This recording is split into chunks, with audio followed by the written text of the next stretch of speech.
The history of Pride basically goes back to what's sometimes referred to as the Stonewall Rebellion, and it pretty much was a group of drag queens in a bar in New York City who got tired of police harassment and got tired of the police raiding the bar, and as the lore goes, one day just decided to instead fight back and come out and throw their high heels at the police, as opposed to, going along like cattle and being arrested or running off into the shadows. That happened the last weekend in June, so more than 40 years ago, if I remember my history correctly. So a lot of places around the country celebrate Pride sometime in June, and usually toward the last weekend of June, as the anniversary of that and looking to the history of that. Baton Rouge didn't have any GLBT Pride celebration at the time we started this 5 years ago. This is our 6th event.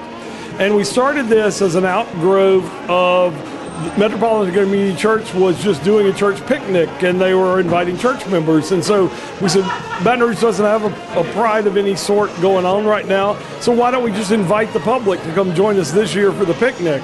We started off the first year, we had about 300 people and 16 vendors, and since then we grew the last year more than 50 vendors and 3,500 people.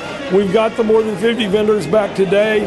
From the early crowd today, it looks like we're going to top 3,500 people flowing through the doors today as well, so that's a great thing to have. We're trying to form a sense of unity in the community. We're trying to get people together and let them know who's out there and what's going on, and we do a lot of that through the resource fair that's going on inside right now, as well as the entertainment.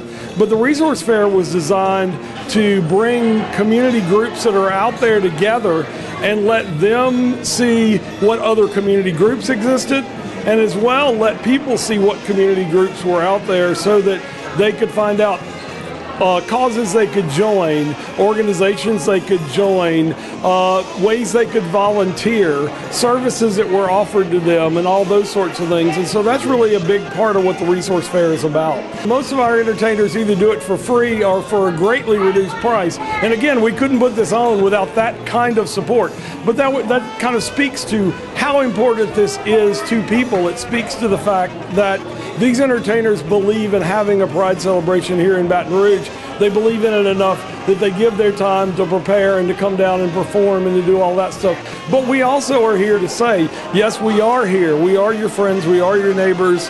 We are the people out there that you know us and you like us. And so you should think about the causes that are important to us.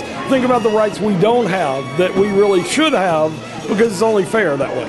We do have real diversity in who our vendors are, and the same sort of thing back to our business sponsors. A lot of them truly believe in diversity, and they want to do that. I work for Cox, Louisiana. I've been with Cox for 12 years now. I'm the Director of Accounting, and actually I co-chair the Diversity Council at Cox. The Diversity Council at Cox has been in existence now for the past 10 years. Again, we have about 25 members, all made up of various departments throughout the Cox, Louisiana organization. These folks are all volunteers. They have their normal jobs that they do on a day-to-day basis, but they also believe that diversity and inclusion is very important in Cox. It's one of the reasons why we're here today at the Pride Fest, to sponsor and get the word out about our diversity initiative at Cox. We believe it's very important. It's built in the culture at Cox, and it's one of our core success factors, so we believe it's very important. So it's important for us to get out in the community and share that diversity initiative with our not only our customers, but the community. People can go to our website, to brpridefest.com, and find out more information about this year's celebration. Of course, the schedule was already up there and all those things, but it also provides a little bit about what we do and what we're about. And it's got some little photo walls down the side that kind of show people what we've been and where we've been through the years.